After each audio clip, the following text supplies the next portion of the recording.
এইটা কোনো মানুষের পেশা হইতে পারে?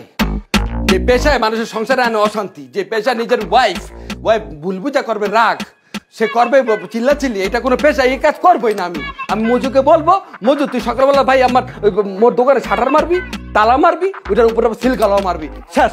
মুই দুবাই চলে যাবো আর আসবই না। এই দুবাই যে যাবো, বউ সারা থাকবো কেমন তারা? মানে একটা পড়ছে বিপদে, থাক। আমি কষ্ট দরকার হলে আমি রাস্তার মধ্যে আমি ভিক্ষা করবো, তাও আমার বউটা সুখে থাকুক।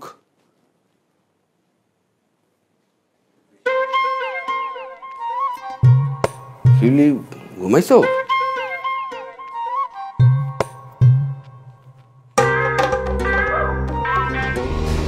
ঘুমাইছো? আমি মজা করছি, আমি মজা করছি, তোরে ডেটা কবর দিমু, এটা লেগে এখনো ঘুমাই নাই। এইভাবে স্বামীর সাথে কথা বলে না। তুমি হয়তো জানো না, অনেক বই তুমি পড়েছি যে স্বামীর সাথে স্ত্রী যে খারাপ ব্যবহার করে, এটা স্ত্রীর জন্য অমঙ্গল। তুমি অমঙ্গল ডাইকো না।